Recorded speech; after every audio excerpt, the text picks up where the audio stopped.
राष्ट्रवादीचा तर आहेच, पण वळसे पाटील साहेबांचा बालेकिल्ला आहे आणि म्हणून आंबेगाव तालुक्यात हवा तर वळसे पाटील साहेबांचीच आहे. आणि मी तर सांगतो 100% निकम निवडून येणार.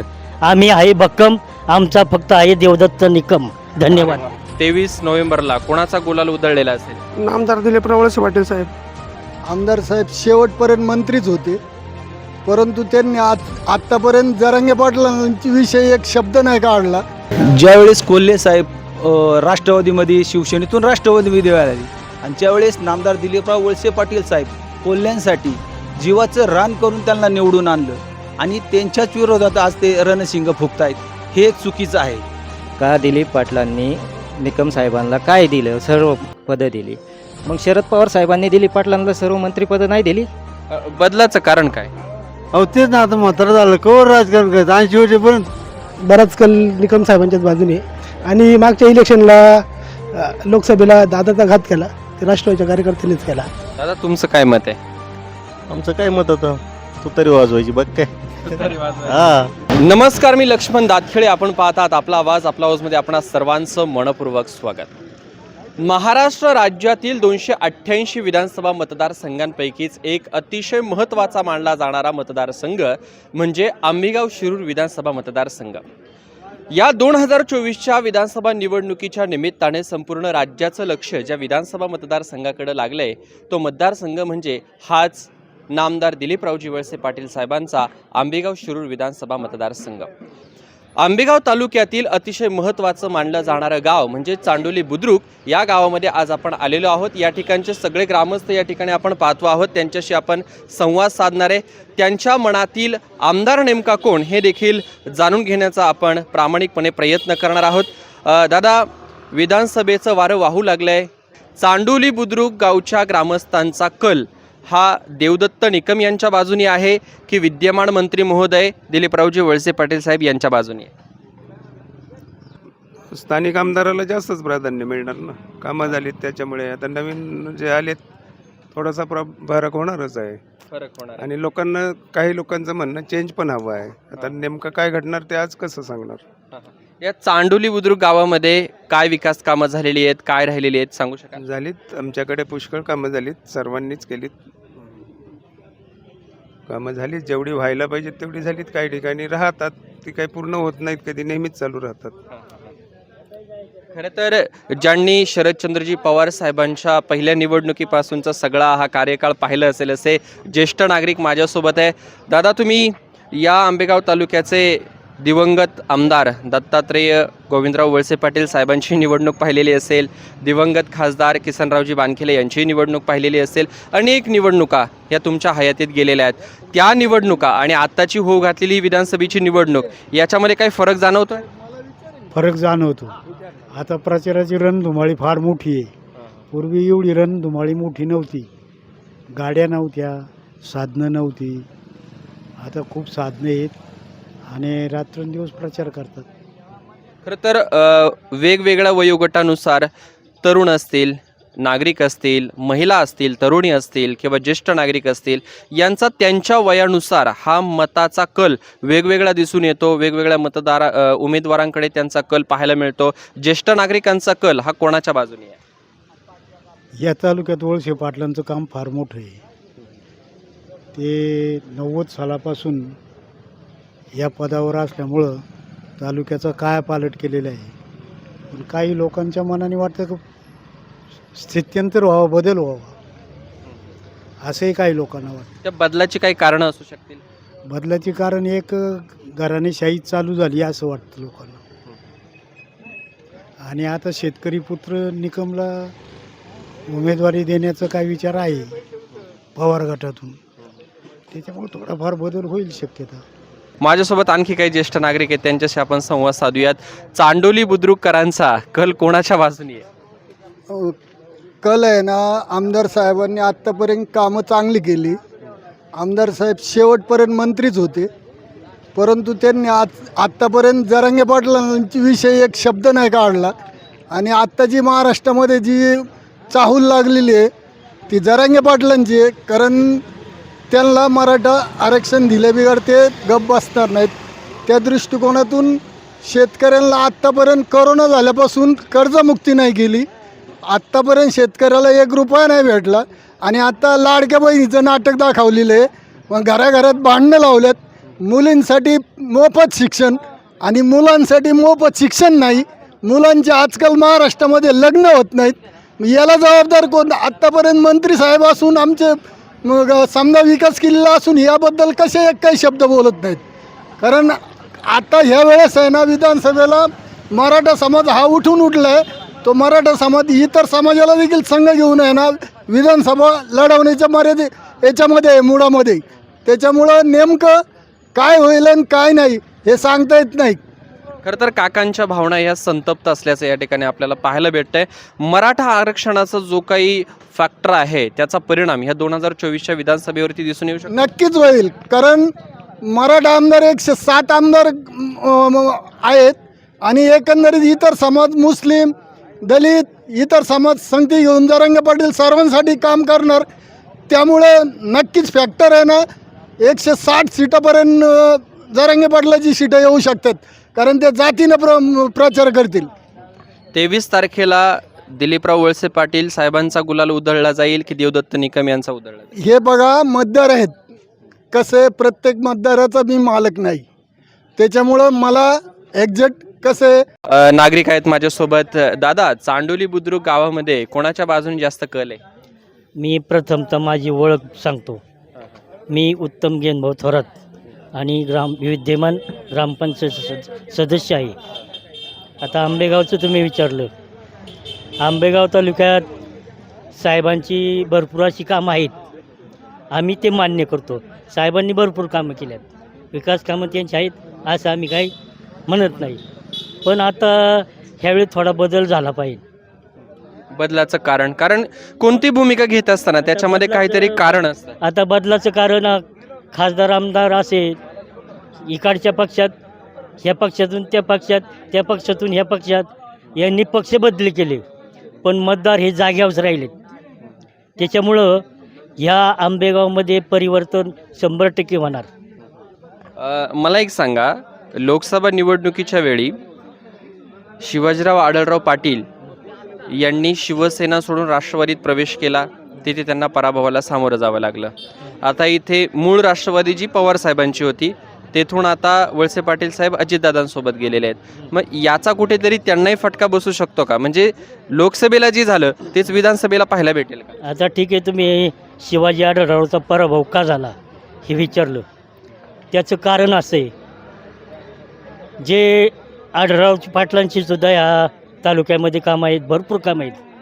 परंतु ज्यावेळेस आढळराव पाटलांनी पक्ष बदल केला, आढळराव पाटलांच्या पाठीमागं खंबीर आंबेगावातील जे शिवसैनिक जुने नवीन हे संपूर्ण शिवसैनिक त्यांच्या पाठीशी उभे राहिले, त्यांना मतदान केलं. परंतु ज्या पक्षात आढळराव पाटलांनी प्रवेश केला त्या पक्षाच्या काही लोकांनी प्रत्येक गावामध्ये म्हणजे तालुक्यात आढळराव पाटलांचं काम केलं नाही, असं राष्ट्रवादीच्या लोकांनी काम केलं नाही, असं माझं सवाल आहे.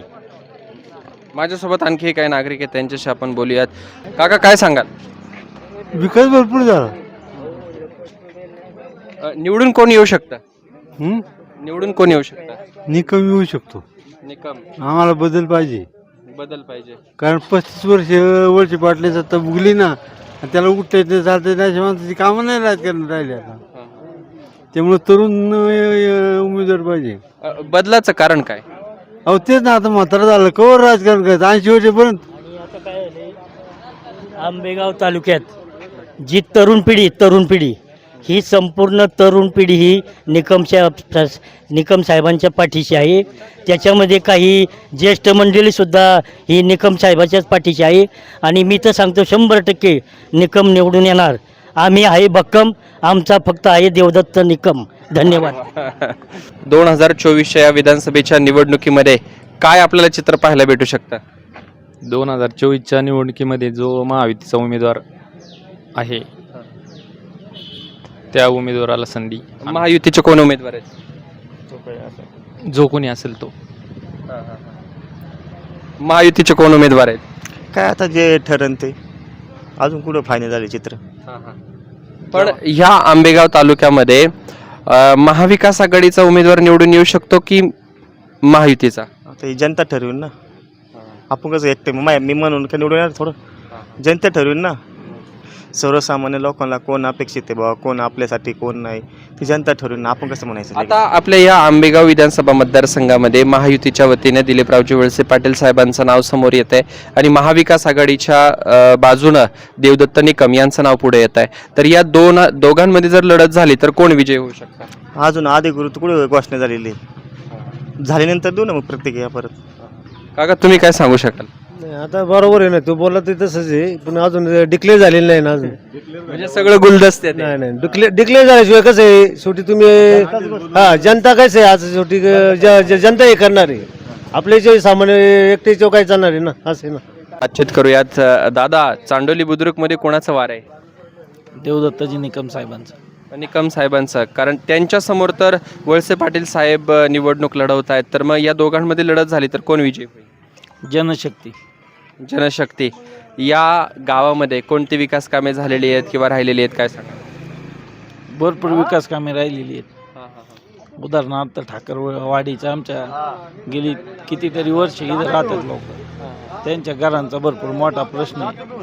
भरपूर अशा अडचणी आहेत की ज्या गावात अजून तशाच आहे. म्हणजे ज्या पद्धतीने विकास होणं गरजेचं होतं त्या पद्धतीचा विकास चांडोली बुद्रुकमध्ये अजून तरी झालेला नाही. त्यामुळे विकास करण्यासाठी आता ज्यावेळेस देवदत्तजी निकम साहेब भीमाशंकर कारखान्यावरती होते, कारखाना त्यावेळेस डुबकाईस होता, तो 10 वर्षात त्यांनी वरती आणून 1 नंबर केला. त्याच्यानंतर त्यांच्यासोबत बाजार समिती दिली. बाजार समिती सर्व शेतकऱ्यांचा विचार करून, ते शेतकरी पत्र असल्यामुळे त्यांनी बाजार समितीचा पुन्हा विचार करून बाजार समिती सभापती असताना 6 वर्षाचा कार्यकाल, 5 वर्षाचा कार्यकाल तुम्ही पाहिलेलाच आहे. जो आज बाजार समितीचा विकास आहे, बाजार समिती जे जेवण वगैरे 40 रुपये शेतकऱ्यांसाठी उपलब्ध करून देणारा नेता आणि सहजासहजी जो उपलब्ध सर्वसामान्य जनतेसाठी होतो, असे देवदत्तजी निकम साहेब आहेत. त्याच्यामुळे देवदत्तजी निकम साहेब चांडोली बुद्रुक गावातून निश्चितच बहुसंख्य मतांनी प्लस असते. आता गावातली जी जनता आहे ही भरपूर म्हणजे अतिशय सर्वसामान्य जनतेचा खूप मोठा पाठिंबा त्यांना 100% राहणार आहे. कारण की गावात प्रत्येक सुखदुःखात देवदत्तजी निकम साहेब हे आमच्या जवळच्या गावचे असल्यामुळं आणि सर्वसामान्यांना लवकर उपलब्ध होत असल्यामुळं ते लवकर कार्यक्रमाला येत असतात. सर्व लोकांशी त्यांची वैयक्तिक म्हणजे कॉन्टॅक्ट जास्त प्रमाणात असल्यामुळं देवदत्तजी निकम साहेबांच्या मागं जनता भरपूर मतांनी उपस्थित राहील मागं. पण एक हाती निकम साहेब निवडून येऊ शकतात की खूप अटीतटीची लढत होऊ शकते? कारण की समोरचे जे उमेदवार आहेत ते दिलीपराव वळसे पाटील की ज्यांनी 1990 पासून नेतृत्व केलं आहे, आता सरकारमध्ये महायुतीच्या सरकारमध्ये ते सहकार मंत्री आहेत. मग कसं सामना होईल? मंत्री तर ते भरपूर वर्ष होते, पण त्यावेळेस पवार साहेबांसारखी ताकद त्यांच्या मागं मोठ्या प्रमाणात उपलब्ध होती. आज त्या ताकदीला सोडून ते गेलेले आहेत. त्याच्यामुळं निश्चितच पवार साहेबांच्या मागं जे कोणी एकनिष्ठ राहिलेले आहेत, स्वाभिमानी राहिलेले आहेत, त्यांचा विजय नक्की होईल. तर हे होतं चांडोली बुद्रुकच्या काही ग्रामस्थांचं मत. चांडोली बुद्रुक गावचे काही तरुण आहेत, त्यांच्याशी आपण संवाद साधूयात. कोणाचं वारं वाहत आहे चांडोली बुद्रुकमध्ये? सध्या तुतारी. तुतारीचंच का? तुतारीच. देवदत्त निकम. पण विरोधात वळसे पाटील साहेब आहेत, बऱ्याच वर्षाचा राजकारणाचा अनुभव आहे, अनेक निवडणुका लढले आहेत. असू द्या ना, वळसे पाटील साहेब असू द्या की. म्हणजे झालं मतदान या गावचं तर किती टक्के? म्हणजे 80-20, 50-50, 60-40, 70-30? 30. 70 कोणाच्या बाजूने? तुतारीच्या. तुतारीच्या बाजूने. आणखी काही तरुण आहेत, बातचीत करूयात. कशी लढत असेल ही? लढत कशी असेल म्हणजे हे विधानसभेची आता निवडणूक आहे. आता म्हणजे जवळपास हे डिक्लेअरच झालेलं आहे, फक्त अधिकृत घोषणा होणं बाकी आहे. महायुतीच्या वतीनं वळसे पाटील साहेब आहेत आणि महाविकास आघाडीच्या वतीनं देवदत्त निकम आहेत की ज्यांनी कारखान्यावरती नेतृत्व केलं, बाजार समितीवर नेतृत्व केलं आणि आता ही गुरु शिष्याची लढाई होणार आहे. तर कसं पाहता या निवडणुकीकडे? आता देवदत्त निकमचा पारडा जड आहे सध्या, पण दिलीप वळसे पाटलांनी काम पण केलेलं आहे. पण त्यांनी आता खूप वर्ष झालं त्यांचं हे झालेलं ना, त्यांनी थांबलं पाहिजे ना आता कुठेतरी. म्हणजे मला एक गोष्ट समजत नाही, वळसे पाटील साहेबांचं वय झालंय म्हणून त्यांना कुठंतरी तुम्ही थांबवतायत की शरद पवार साहेबांना सोडलं म्हणून तुम्ही देवदत्त निकम यांना मतदान करणार आहात किंवा त्यांना सपोर्ट करणार आहात, नेमकं कारण काय? आपल्या वळसे पाटलांनी शरद पवारांना सोडलेलंच आहे ना, त्यामुळे मग देवदत्त निकमांना मतदान करणार आहेत आम्ही. दादा तुमचं काय मत आहे? आमचं काय मत होतं, तू तरी वाजवायची बघ काय. तुतारी का तुतारी वाजवणारा माणूस? तू तरी वाजवणारा माणूस. माझ्यासोबत काही पदाधिकारी आहेत, म्हणजे ग्रामपंचायत सदस्य आहेत. ते कोणत्या पक्षाचे आहेत माहीत नाही, पण एक तरुण म्हणून त्यांच्याशी आपण संवाद साधणार आहोत. कशी परिस्थिती आहे चांडोली बुद्रुक गावामध्ये? तरुणांचा कल कोणाच्या बाजूने आहे? देवदत्त निकम यांच्या बाजूने आहे की वळसे पाटील साहेबांच्या बाजूने? सध्या कल तर निकम साहेबांच्या बाजून दिसत आहे. अजून आमचं काय अजून ठरलं आहे. आम्ही शिंदे गटाचे आहेत, आम्हाला वरून आदेश आला तर आम्ही ठरवू काय करायचे. पण नेतृत्व कोणाच्या हातामध्ये द्यायला आवडेल? नेतृत्व निकम साहेबांच्या हातात. निकम साहेबांच्या. वळसे पाटील साहेबांच्या हातात का नाही? आता 35 वर्ष घेतली त्यांनी, पण बदल तर हवा ना, बदल गरजेचा आहे. म्हणजे 35 वर्ष त्यांनी नेतृत्व केलं म्हणून त्यांना नेतृत्व द्यायचं नाही की शरद पवारांची साथ सोडली म्हणून द्यायचं नाही? तसं नाही, आता बदल तर पाहिजेच. बराच कल निकम साहेबांच्याच बाजूने. आणि मागच्या इलेक्शनला लोकसभेला दादाचा घात केला ते राष्ट्रवादीच्या कार्यकर्त्यांनीच केला.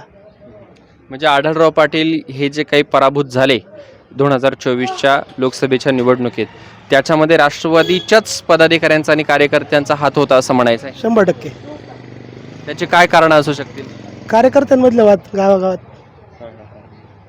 खरं तर मी गेली बरेच दिवसांपासून नागरिकांचा, मतदारांचा कल जाणून घेण्याचा प्रयत्न करतोय. वरिष्ठ पातळीवरच्या नेत्यांबद्दल त्यांचा काही रोष नाही, परंतु स्थानिक पातळीवरती काम करणारे जे काही पदाधिकारी आहेत त्यांच्यावरती मात्र मतदारांचा आणि ग्रामस्थांचा रोष मला पाहायला मिळतोय. त्याची काही वेगवेगळी कारणं असू शकतील. आणखी काही ग्रामस्थ आहेत, त्यांच्यासोबत आपण संवाद साधूयात.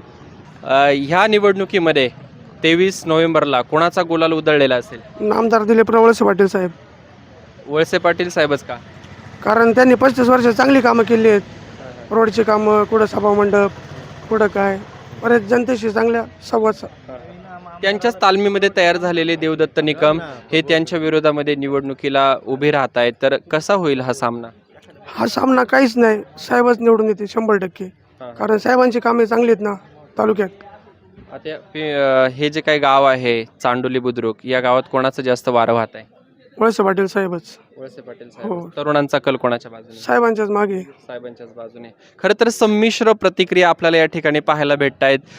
काही जणांचा कल हा वळसे पाटील साहेबांच्या बाजूने आहे, तर काही जणांचा कल हा देवदत्तजी निकम यांच्या बाजूने आहे. काही ग्रामस्थ आहे. दादा काय सांगाल, कुणाचा वार आहे या गावामध्ये? रामकृष्ण हरी आणि आंबेगाव तालुक्यात 80 वर्षाची सांगते म्हातारी, आंबेगाव तालुक्यात वाजणार तुतारी. तुम्ही तुतारीचे आहेत का? मी तुतारीचं नाही, मी उद्धव बाळासाहेब ठाकरे गटाचा माणूस आहे. त्यामुळं आमचा सगळा संपूर्ण कल हा निकम साहेबांच्या पाठीमागे आहे. कारण निकम साहेब हे सर्वसामान्य जनतेचा हा माणूस आहे. मग निकम साहेब कुठलाही कार्यक्रम असो, दुःखाचा असो, लग्नाचा असो, वाढदिवसाचा असो, निकम साहेबाला फक्त फोन केला कारण निकम साहेब हजर असतात. त्यामुळं आंबेगाव तालुक्यात बदल घडणार म्हणजे घडणार. आणि देवदत्त निकम साहेब हे 100% निवडून येणार म्हणजे येणार. ही काळ्या दगडावरची रेषा आहे. धन्यवाद. जय हिंद, जय महाराष्ट्र. आणि हा जो काही आंबेगाव शिरूर विधानसभा मतदारसंघ आहे तो राष्ट्रवादीचा बालेकिल्ला मानला गेलेला होता. आणि आता ह्या दोन राष्ट्रवादींमुळे कुठेतरी दुफळी झाल्याचं देखील पाहायला भेटतंय गावागावांमध्ये. तुमचं काय मत आहे, या चांडोली बुद्रुक गावामध्ये कोणत्या उमेदवाराच्या बाजूनं जास्त कल दिसून येतो ग्रामस्थांचा?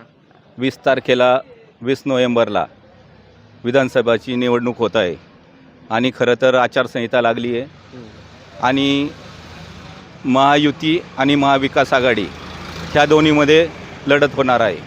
आणि तुम्ही आत्ताच विचारलं की आंबेगाव तालुका हा राष्ट्रवादीचा बालेकिल्ला मानला जात होता, पण खरं तर हा आंबेगाव तालुका हा वळसे पाटील साहेबांचा बालेकिल्ला आहे. त्याच्यामुळं राष्ट्रवादीचा तर आहेच, पण वळसे पाटील साहेबांचा बालेकिल्ला आहे. आणि म्हणून आंबेगाव तालुक्यात हवा तर वळसे पाटील साहेबांचीच आहे. हवा तर वळसे पाटील साहेबांची आहे, परंतु त्यांच्याच तालमीत तयार झालेले देवदत्त निकम ही त्यांच्या विरोधामध्ये आहे, की ज्यांनी काही वर्ष कारखान्यावरती चेअरमन म्हणून पदभार स्वीकारला, त्या ठिकाणी जबाबदारी पाहिली, बाजार समितीवरती सभापती म्हणून त्यांनी जबाबदारी पाहिली. तर आता त्यांच्या समोर त्यांचेच शिष्य आहेत, तर ही लढत कशी असेल?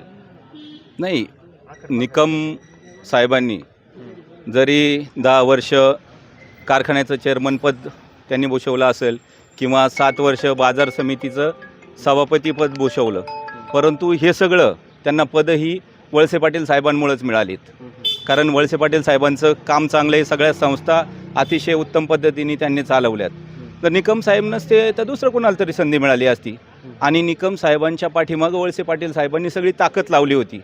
कारण महाराष्ट्राचा कारभार पाहत असताना वळसे पाटील साहेबांना अनेक मंत्रिपदं त्या ठिकाणी मिळाली आणि म्हणून खालच्या कार्यकर्त्यांना त्यांनी संधी दिली आणि त्यामध्ये निकम साहेबांचं त्यावेळेस काम चांगलं होतं आणि साहेबांनी पूर्ण ताकद त्यांच्या पाठीमागं उभं केली होती. म्हणजे निकम साहेबांचा शब्द हा वळसे पाटील साहेबांचा शब्द म्हणून प्रत्येक ठिकाणी ते कामं करायचे. आणि वळसे पाटील, आता आम्ही जरी कार्यकर्ते आहेत, आमच्या पाठीमागून किंवा कुठल्याही कार्यकर्त्याच्या पाठीमागून वळसे पाटील साहेबांचा नाव काढलं तर तो कार्यकर्ता शून्य आहे. आणि राजारामजी बाणखिले आणि वळसे पाटील साहेब यांच्यात ज्यावेळेस लढत झालेली टर्मला, याच्या आधीच्या टर्मला, तर त्यावेळेस 66,300 मतांच्या फरकानं वळसे पाटील साहेब निवडून आलेले होते. या 2024च्या निवडणुकीमध्ये तोच फरक असेल, जास्त असेल की कमी असेल? आपण वळसे पाटील साहेब जेव्हा 1990पासून त्यांनी निवडणूक पहिले 1990ची लढवली, त्यावेळेपासून प्रत्येक निवडणुकीत वळसे पाटील साहेबांना हे मताधिक्य प्रत्येक पंचवार्षिकला वाढतच गेलं आहे. त्यामध्ये सुरुवातीला अविनाश राणे असतील, त्याच्यानंतर कल्पनाताई आढळराव होत्या, नंतर अरुण गिरे होते आणि नंतर राजाराम बाणखिले, असे अनेक उमेदवार वळसे पाटील साहेबांच्या समोर उभे राहिले. तरी पण वळसे पाटील साहेबांचं मताधिक्य हे प्रत्येक वेळेस वाढत गेलं. याचं कारण असं आहे, सुरुवाती 1990 सुरुवातीची जी निवडणूक होती वळसे पाटील साहेबांना कमी मताधिक्य होतं, परंतु हा आलेख कशामुळं वाढत गेला? कारण वळसे पाटील साहेबांनी गेली 35 वर्ष तालुक्याचा जो विकास केला आहे किंवा महाराष्ट्रामध्ये अनेक मंत्रिपदं भूषवत असताना महाराष्ट्रामध्ये अनेक कामं केलीत. आपण पाहिलं की ज्यावेळेस लाईटीचा प्रश्न होता, महाराष्ट्रामध्ये भेडसवत होता, ऊर्जा खातं वळसे पाटील साहेबांका आलं आणि त्यांनी अतिशय सुंदर असं त्या खात्याचं काम केलं. आणि त्यावेळेस जो लाईटीचा लोड शेडिंगचा प्रश्न तो त्यांनी निकालात काढला. त्यानंतर दुसरं खातं मिळालं त्यांना उच्च आणि तंत्र शिक्षण मंत्री. त्यावेळेस अनेक आपल्या परिसरामध्ये अनेक इंजिनिअरिंग कॉलेज असतील, पॉलिटेक्निकल कॉलेज असतील, यांना त्यांनी लायसन्स दिले, म्हणजे ते कॉलेज चालू केलं. आपल्या तालुक्यात देखील अवसरी या ठिकाणी अतिशय मोठं शासकीय इंजिनिअरिंग कॉलेज आणि पॉलिटिकल कॉलेज त्यांनी सुरू केलं. विधानसभेचे अध्यक्ष असताना अतिशय चांगलं काम विधानसभेचा अध्यक्ष म्हणून त्यांनी केलं. आणि खऱ्या अर्थाने वळसे पाटील साहेबांनंतरच विधानसभेचा अध्यक्षाला काय मान सन्मान असतो आणि त्यांची काय काय कामं असतात ती महाराष्ट्राच्या जनतेला ती दाखवून दिली त्यांनी. आणि म्हणून साहेबांचं काम, आता सहकार मंत्री आहेत, सहकार खात्यात देखील अतिशय चांगलं काम त्यांचं आहे. आणि महाराष्ट्राचा कारभार करत असताना त्यांनी तालुक्याकडे कधी दुर्लक्ष केलं नाही. प्रत्येक गावागावात, वाड्यांवस्त्यांवर त्यांचा संपर्क हा नेहमीच त्या ठिकाणी राहिलेला आहे. आणि महाराष्ट्राचा विकासाबरोबर आपल्या तालुक्याचा विकास होईल हे देखील त्यांनी नेहमीच पाहिलं. आणि म्हणून साहेबांच्या माध्यमातून ज्या संस्था आपल्या तालुक्यामध्ये आहे, मग त्या भीमाशंकर सहकारी साखर कारखाना असेल, आपलं इंजिनिअरिंग कॉलेज असेल, पॉलिटेक्निकल कॉलेज असेल, बाजार समिती असेल किंवा शरद सहकारी बँक असेल, खरेदी विक्री संघ असेल, ह्या संस्था अतिशय उत्कृष्टपणे साहेबांनी त्या ठिकाणी चालवल्या. आणि म्हणूनच आमच्यासारख्या कार्यकर्त्यांना त्या ठिकाणी काम करण्याची संधी मिळाली. खरं तर वळसे पाटील साहेबांच्या माध्यमातून त्यांच्या कार्यकाळात की काय काय विकास कामे झाली हे सांगण्याचा प्रयत्न या ठिकाणी नागरिकांनी केलेला आहे. अशाच पद्धतीने काही नागरिकांना आपण भेटूयात आणि त्यांच्याही काय प्रतिक्रिया आहेत हे जाणून घेण्याचा प्रयत्न करूया. चांडोली बुद्रुक गावामध्ये कोणाचं जास्त वारं वाहत आहे? नाही सांगता नाही यायचं, जी जनता ठरवेल तीच. पण या गावामध्ये सगळ्यात जास्त लीड कोणत्या उमेदवाराच्या बाजूने असेल?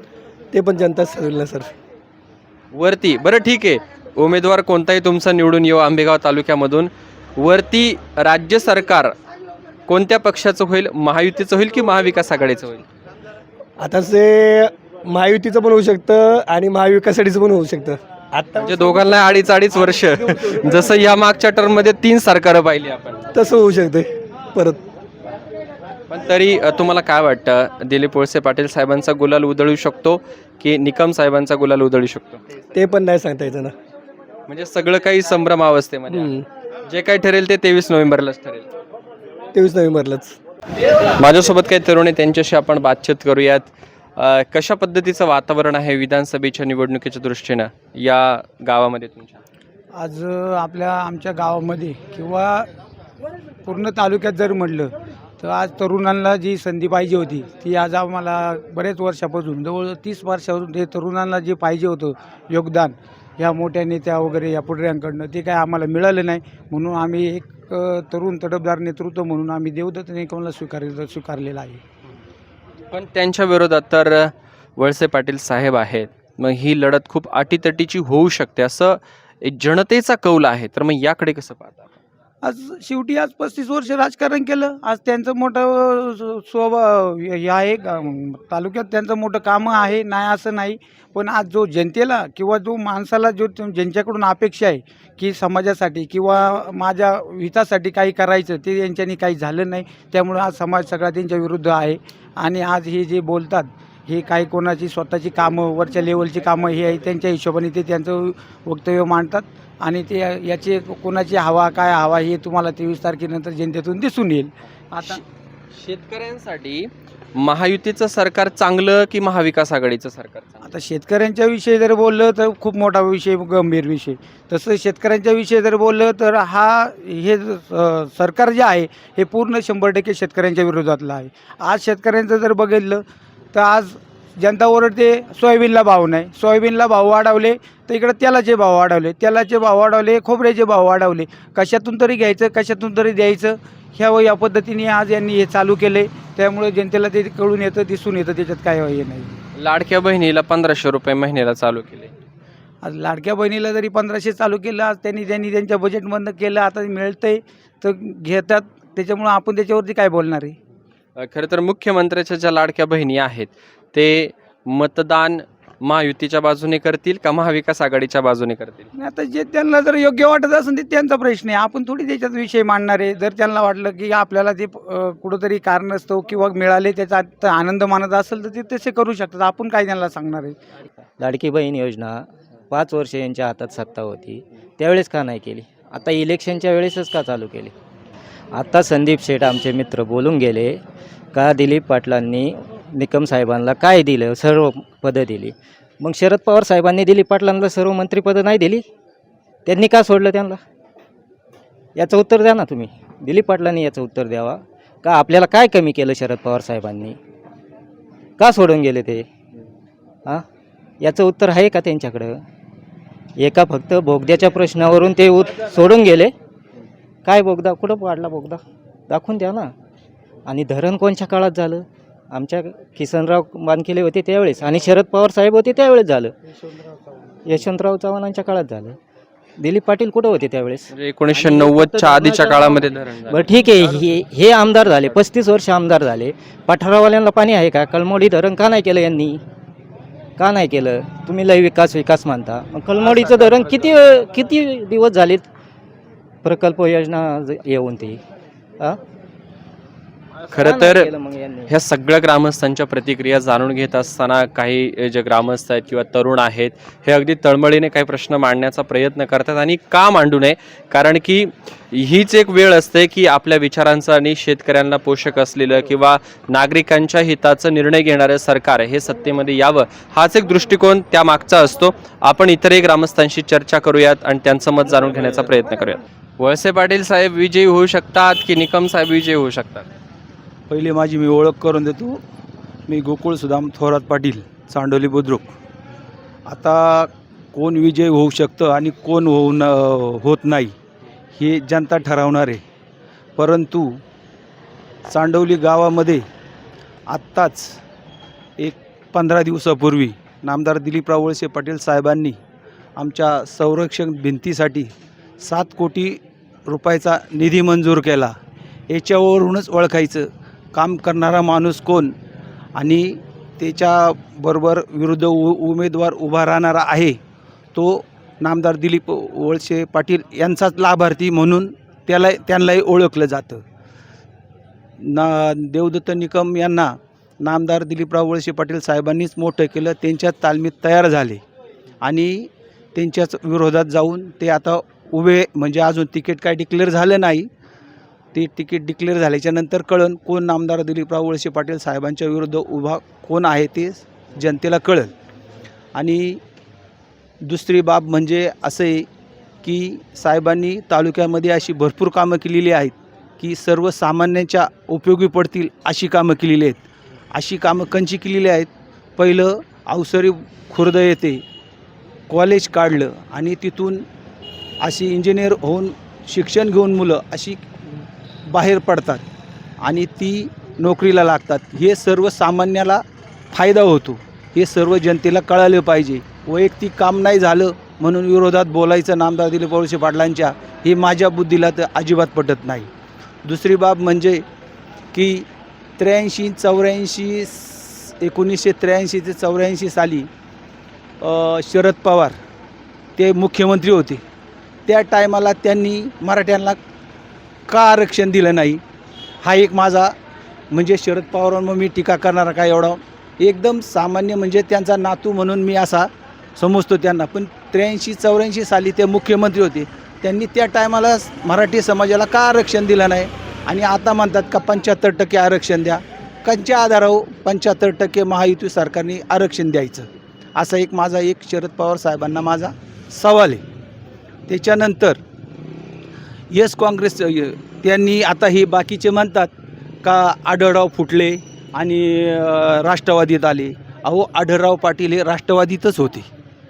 राष्ट्रवादीत आता तुमचं एक म्हणणं मी तुम्हाला थोडंसं थांबवतोय. तुम्ही तुमचे मुद्दे खूप परखडपणे आणि स्पष्टपणे मांडतायत, पण ज्या शिवसेनेनं 15 वर्ष 3 टर्म ज्या पक्षाकडून त्यांना शिरूर लोकसभा मतदारसंघाचं नेतृत्व करायला मिळालं आणि अगदी शेवटच्या क्षणी त्यांनी एक शेवटची संधी मिळावी म्हणून राष्ट्रवादीत प्रवेश केला, तर याच्याकडं कसं पाहता?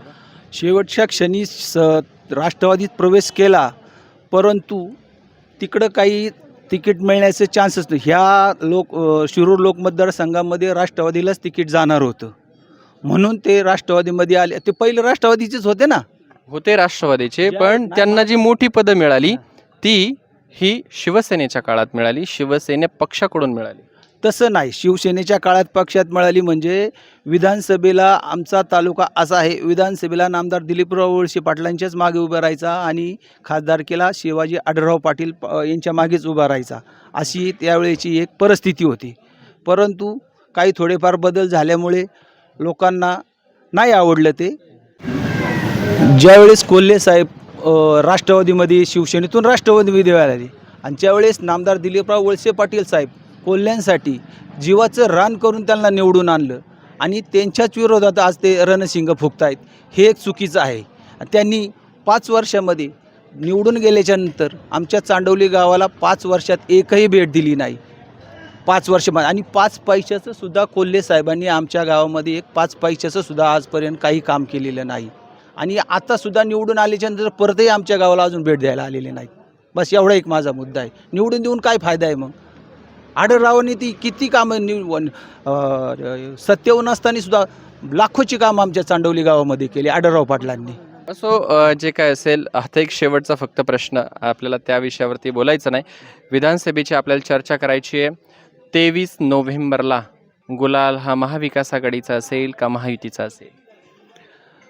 गुलाल हा महायुतीचाच असेल आणि आंबेगाव तालुक्यामध्ये नामदार दिलीपराव वळसे पाटील हेच भरघोस मतांनी निवडून येतील, असा एक आमच्यात आंबेगाव तालुक्याचा आंबेगाव तालुक्याला कळतं ना कोण कामं करणारा माणूस आणि कोण नाही, असं हे ना.